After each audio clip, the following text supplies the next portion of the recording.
This video is brought to you by Squarespace. Hey guys, how's it going? This is Watch from the MW Technology channel on YouTube, and in this video we're doing a direct comparison between the HTC One and the Samsung Galaxy S5. Now these are the two big dogs when it comes to Android premium smartphones. They have a lot of features. It's going to take us forever to kind of list all of them, so we're going to test out some of the major points that makes each phone kind of unique. And if you're interested in getting either one of these phones, this is perfect for you. So stay tuned and let's get right into it. Now straight off the bat, physically, when we take a look at these two devices, you'll notice that they're very similar in terms of overall dimensions.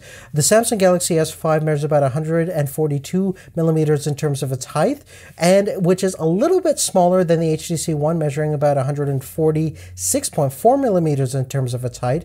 And the Samsung, on the other hand, is a little bit wider than the HTC, measuring about 72.5 millimeters in terms of its width, versus the HTC measuring about 70.6 millimeters. In terms of thickness, the Samsung, again, is a little bit smaller, measuring about 8.1 millimeters versus the HTC One, measuring about 9.4 millimeters. Now, in terms of the overall feel of these two devices, I have to give it to HTC on this one. I just love the curved shape of the back, and the overall metal construction is really amazing. It has a brushed unibody metal frame, which just makes this phone incredible in terms of its build quality. The only thing is really up there is the iPhone 5S in terms of its overall metal construction. Now, the Samsung Galaxy S5 is a huge improvement from last year's S4. It's made from a lot sturdier material. The frame itself is very nicely built, and they've managed to actually make the thing a little bit lighter. It measures about 145 grams versus the HTC measuring about 160 grams. Now, in reality, when you're holding them both in your hands, you really find that there's not much of a weight difference. Again, I do love the perforated back on the Samsung Galaxy S5. It feels very natural and very comfortable, much like you found on the Note 3. But again, if I had to pick one just in terms of physical shape, I do love the HTC One M8. But again, that's my opinion. You definitely want to try out both these phones in the store and see what fits kind of your hand the best. Now, straight off the bat, when we take a look at the front and back of these two phones, you'll notice that the Samsung Galaxy S5 has a fingerprint sensor and the HTC One does not. Now, the fingerprint sensor is fairly handy in terms of unlocking the phone and using it as a password replacement. Additionally, at the back of the Samsung Galaxy S5, we have a heart rate monitor, which is tightly integrated into its Samsung Health system, which is a very, very handy tool if you want to get into a more healthier lifestyle. Now, the HTC M8, it doesn't really need to give you anything else but what it has. First and foremost, the biggest advantages of the HTC is obviously the build quality, as been mentioned, and the boom sound stereo speakers, which are absolutely incredible. I think a little bit of an improvement from last year's model. And if we take a look at the sound comparison, you'll notice that difference.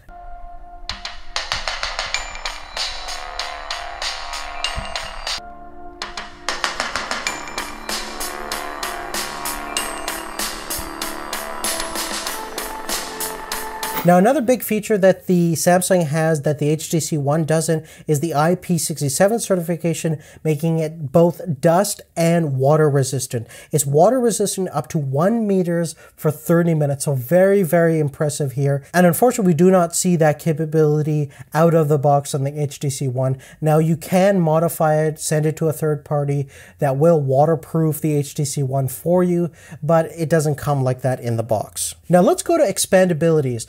Both phones have a micro SD expansion slot, which allows you to upgrade your memory up to 128 gigs via that micro SD expansion slot. Now, unfortunately, the HTC One M8 does not have an option for you to replace its battery. It is non-user replaceable, versus the Samsung Galaxy S5, like most Samsung phones, has that ability to switch out that 2800 milliamp hour battery and to replace it with another another one so you can upgrade the battery throughout the day if you're a really huge power user. Now, speaking of battery performance themselves, as we mentioned, the Samsung has a 2800 milliamp hour battery versus 2600 milliamp hour battery on the HTC One. Now, interestingly, in my personal experience, they're very similar. I got over 20 hours of 3G talk time on both devices. Now, both phones have their own power saving modes. They both have a new system which allows you to maximize the battery as much as possible. I keep that on all the time and get great battery performance.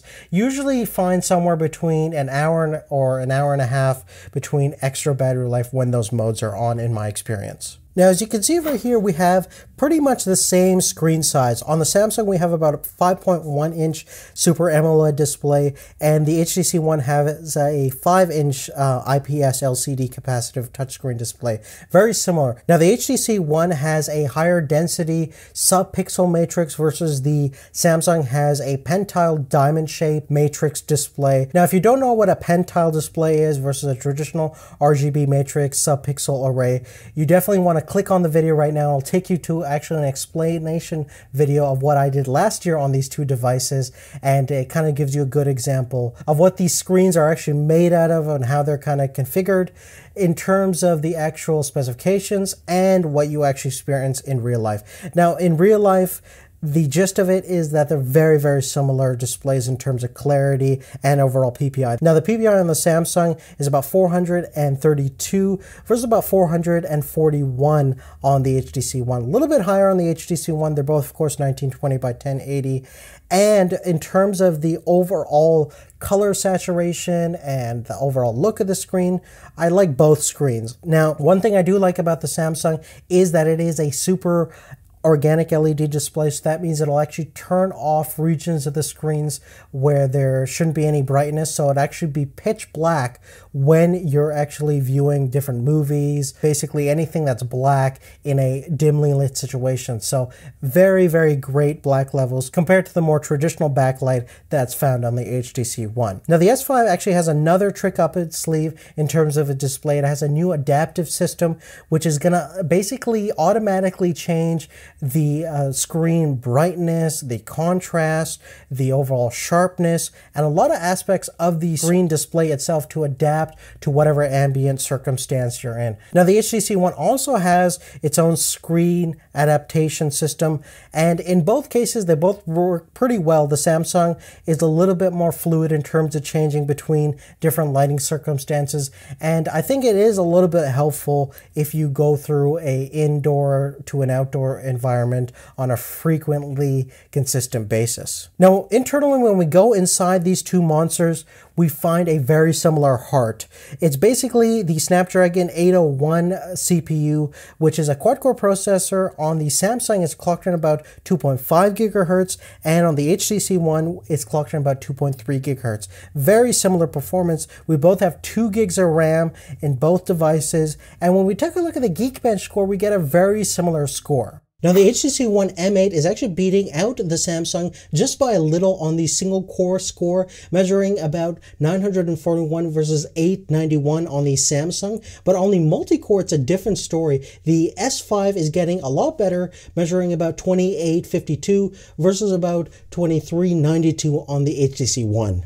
Now, guys, we're going to continue with our comparison, but before we go any further, let's take a look at our sponsor for this review. This comparison video is brought to you by Squarespace, the all-in-one platform that makes it fast and easy to create your own personal website, portfolio, and online store. For a free trial and 10% off, visit squarespace.com and enter our offer code SYED at checkout. And remember that a better web starts with your website. Now, if any of you guys have thought about making your own website, it's now easier than ever when you use Squarespace. They have very simple and easy to use interface with beautiful template designs. Everything is drag and drop, and it's very intuitive. They also have 24-hour tech support if you need any help. Plans start at $8 a month, and it includes a free domain name when you sign up for the year. Another cool thing about Squarespace is that every website that you build has its own online store, so you can start selling your merchandise, your products right off the bat. Start a trial with no credit card required and start building your website today. When you decide to sign up for Squarespace, make sure to use our offer code SYED to get 10% off of your first purchase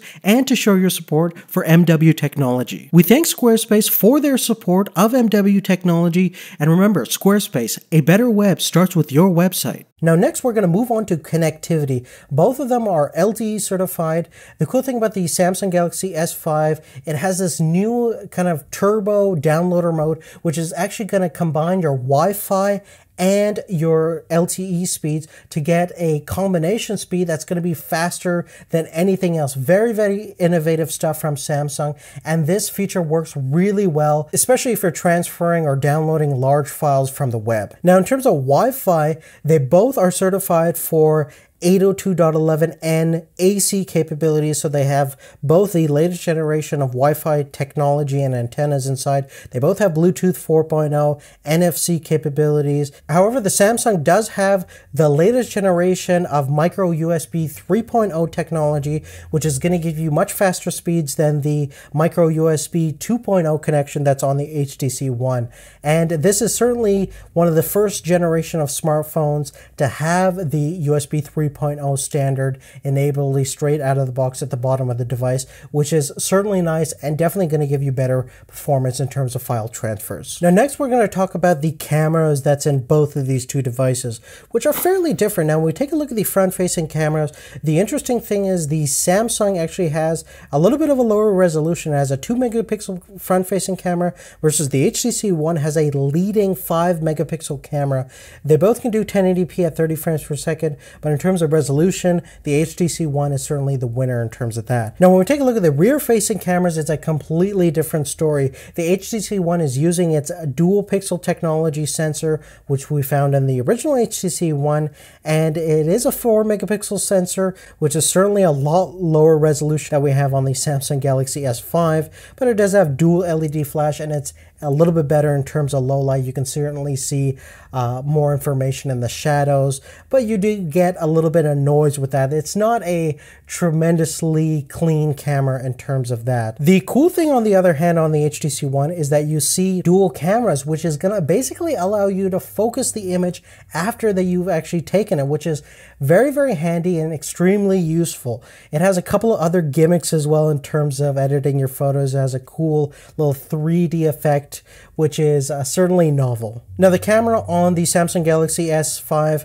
is definitely a powerhouse in terms of sheer resolution and capabilities. It is 16 megapixels as we mentioned before, but it has a new phase detection autofocusing mode, which makes it very, very fast in terms of focusing, something you only find in higher level photography cameras. Certainly we haven't seen phase detection on a cell phone camera before. So if you're into sports photography or nature photography, shooting your kids or whatever, it's a very, very clear and very fast autofocusing system. It also has a selective focusing system, which is basically going to allow you to more easily separate your foreground from your background. Now, furthermore, when we get into video, you'll notice that the Samsung Galaxy S5 has 4 times the resolution in video mode. It's doing the ultra high definition 4K standard at 30 frames per second. Absolutely amazing video capabilities.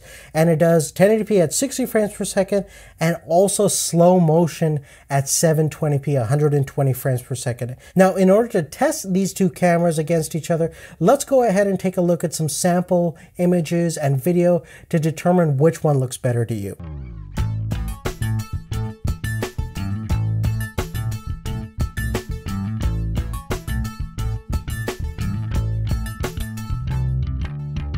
Now, the last thing that we're going to talk about is the OS. Now, basically, it's a case of a very similar underlying operating system. Basically, it's the same Android 4.4.2 KitKat. Now, both Samsung and HTC have a different interpretation on how you should use this OS. Basically, on the Samsung, we have the latest generation of TouchWiz UI, and on the HTC, we have HTC Sense UI. Now, in both cases, they're very nice to use, very convenient in terms of getting quick access to your settings, to your brightness, to your Wi-Fi, and overall, a very good, pleasant experience. It really depends on what you prefer personally. I think think inevitably, if I had to choose one, I'd probably inevitably root these devices and get a much more pure Android experience. It's one of the reasons I do love the Nexus series of devices. But now, if you're new to Android in general, I really can't say which one is easier to pick up. They both have the same amount of learning curve, in my opinion. I think the overall kind of way you interact with the device is certainly going to be a big determinant of which phone you'll get. So you really have to try it out yourself and see what kind of features you like. They're both feature packed in terms of the operating system beyond even what the stock Android can offer. So both overall have a very similar outlook on Android, and it really depends upon which system you prefer better. Now, I'm struggling right now to pick one over the other. I really love both phones. I think if you're into any Android phone, I think most likely you're going to probably pick these two if you like the overall screen size and dimensions and the overall features that they pack. It's really, you can choose either one and be very, very happy with it. I think inevitably it'll come down to you in terms of what personal settings and what kind of solutions you like better. In my opinion, I can't really give you one, because if you gave me really either of these phones, I'd be extremely happy. But on that, guys, if you have any questions, please let me know. Make sure to leave a comment down below in terms if you like the HTC One better than the Samsung or vice versa. I really love to hear your thoughts, because I'm kind of struggling which phone I would prefer better. If you would be so kind, if you like the video, please make sure to give us a thumbs up and favorite as well. Share the video if you could. It'd be extremely helpful. And I really want to thank Squarespace.com for sponsoring this video, making this possible. Guys, if you're into making a website for yourself, I really think Squarespace is definitely the all-in-one solution. Go to squarespace.com/SYED and then type in the coupon code SYED to get 10% off your discount, and it really helps us out if you do that. Thank you so much for watching, and we'll see you later. Take care.